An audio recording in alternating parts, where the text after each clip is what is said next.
بسم اللہ الرحمن الرحیم۔ آج جو ہمارا ٹاپک ہے وہ ہے 5 اعمال اور ثواب حج کے برابر۔ ہر بندے کی خواہش ہے، ہر ایک مسلمان کی خواہش ہونی بھی چاہیے کہ اسے حج بیت اللہ کی سعادت نصیب ہو، عمرہ کی سعادت نصیب ہو، اور اللہ تعالیٰ سے دعا ہے کہ اللہ تعالیٰ ہم سب کو حج و عمرہ کی سعادت سے بہرہور فرمائے۔ حج اور عمرہ کرنا ہر کسی کی استطاعت میں نہیں ہوتا،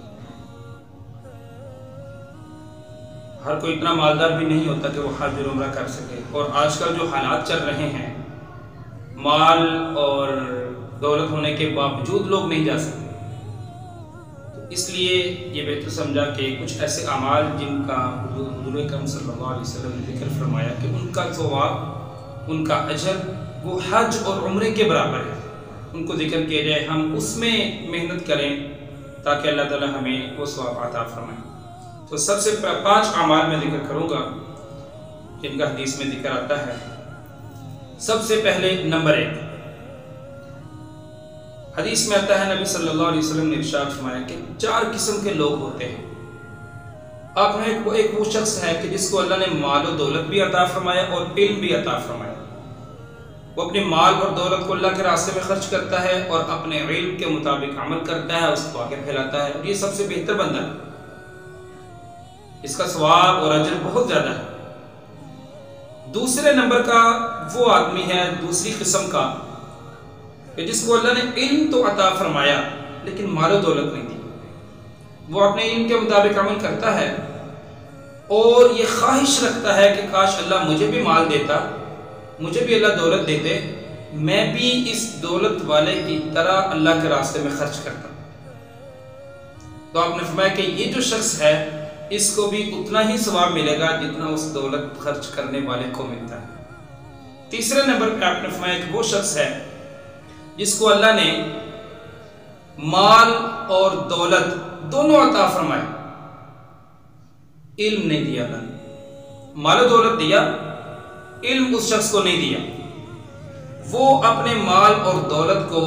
غلط راستے میں خرچ کرتا ہے، اسراف کرتا ہے، اللہ کی نافرمانی میں خرچ کرتا ہے، وہ اس کے لیے وبال جان بنے گا۔ اور چوتھے نمبر پہ آپ نے وہ شخص ہے جس کو اللہ تعالیٰ نے نہ مال دیا اور نہ اس کو علم دیا، لیکن وہ یہ خواہش کرتا ہے کہ اگر اللہ مجھے مال دیتا تو میں اس شخص کی طرح اسراف کرتا، اس شخص کی طرح اللہ کی نافرمانی میں لگاتا، تو یہ شخص سب سے بدترین شخص ہے۔ تو اس حدیث سے یہ بات ہمیں معلوم ہوتی ہے کہ وہ شخص جو کوئی نیکی نہیں کر سکتا لیکن اس کی خواہش رکھتا ہے، جیسے آپ نے فرمایا کہ وہ بندہ یہ خواہش کرتا ہے کاش اللہ تعالیٰ مجھے مال دیتے، میں بھی اس شخص کی طرح اللہ کے راستے میں خرچ کرتا، تو اس کو برابر کا ثواب ملتا ہے۔ اگر ہم حج نہیں کر سکتے، اگر ہم حج کی خواہش کریں گے، ہمیں اللہ کی ذات سے پوری امید ہے اللہ تعالیٰ ہمیں حج کا ثواب عطا فرمائے گا۔ پہلی بات، پہلا کام، حج کی خواہش کرنے سے اللہ تعالیٰ، اور سچی خواہش کرنے سے، نیک خواہش سے اللہ تعالیٰ حج کا ثواب عطا فرماتے ہیں۔ نمبر 2، حضور اکرم صلی اللہ علیہ وسلم نے ارشاد فرمایا کہ جو شخص فجر کی نماز کے بعد سورج طلوع ہونے تک اپنی جگہ پہ بیٹھا رہے اور ذکر و اذکار کرے، اور پھر اس کے بعد 2 رکعت نفل نماز پڑھ لے، جس کو ہم اشراق کی نماز کہتے ہیں، سورج شروع ہونے کے بعد، آپ صلی اللہ علیہ وسلم نے ارشاد فرمایا اللہ تعالیٰ اس 2 رکعت نفل نماز کے بدلے میں اس شخص کو حج اور عمرے کا ثواب عطا فرماتے ہیں۔ یہ ہم حاصل کر سکتے ہیں۔ تیسرے نمبر پہ آپ نے فرمایا کہ وہ شخص من مشى الى صلاة مکتوبۃ فی الجماعہ فہی کحجہ، کہ ایک شخص فرض نماز کے لیے گھر سے باوضو ہو کر چلتا ہے، اللہ تعالیٰ اس کو حج کا ثواب عطا فرماتے ہیں۔ جو شخص نفل نماز کے لیے گھر سے باوضو ہو کر مسجد کی طرف جاتا ہے، اللہ تعالیٰ اس کو عمرے کا ثواب عطا فرماتے ہیں۔ تو ہم گھر سے باوضو ہو کر فرض نماز کے لیے جب نکلتے ہیں، اللہ تعالیٰ اس پہ بھی ہمیں حج کا ثواب عطا فرماتے ہیں۔ تیسرے نمبر پہ، بلکہ 3 باتیں ہوگی، چوتھے نمبر پر آپ صلی اللہ علیہ وسلم نے ارشاد فرمایا کہ وہ شخص جو اپنے گھر سے نکلتا ہے علم حاصل کرنے کے لیے یا کسی کو علم سکھانے کے لیے اللہ تعالیٰ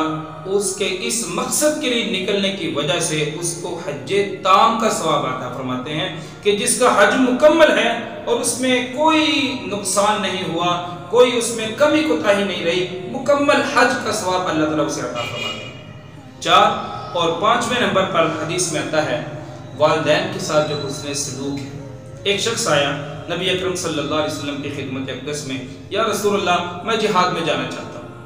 آپ صلی اللہ علیہ وسلم نے ارشاد فرمایا کیا تیرے والدین میں سے کوئی زندہ ہے؟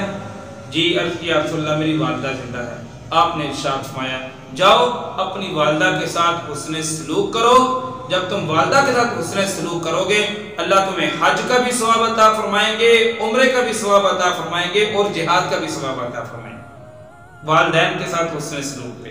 تو یہ 5 قسم کے اعمال ہیں جن میں اللہ تعالیٰ حج کا ثواب عطا فرماتے ہیں، اور یہ ہم میں سے ہر شخص کر سکتا ہے، ہر شخص کر سکتا ہے، اور خاص طور پر یہ ان کے لیے تحفہ ہے کہ جو مال و دولت نہیں رکھتے یا حج کی استطاعت نہیں رکھتے، ان کے لیے تو بہت بڑا تحفہ ہے۔ جیسے حدیث میں آتا ہے حضور اکرم صلی اللہ علیہ وسلم کے پاس چند صحابہ حاضر ہوئے، یا رسول اللہ مال والے تو ہم سے سبقت لے گئے، وہ ہم جیسے اعمال بھی کرتے ہیں اور مال اللہ نے ان کو اضافی دیا وہ خرچ کرتے ہیں، وہ ہم سے آگے بڑھ جاتے ہیں۔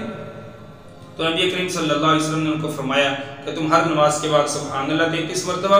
33 مرتبہ الحمدللہ، 34 مرتبہ اللہ اکبر یہ پڑھا کرو، تو یہ تمہارے لیے اس سے بھی بہتر ہوگا، تم ان کے برابر ہو جاؤ گے۔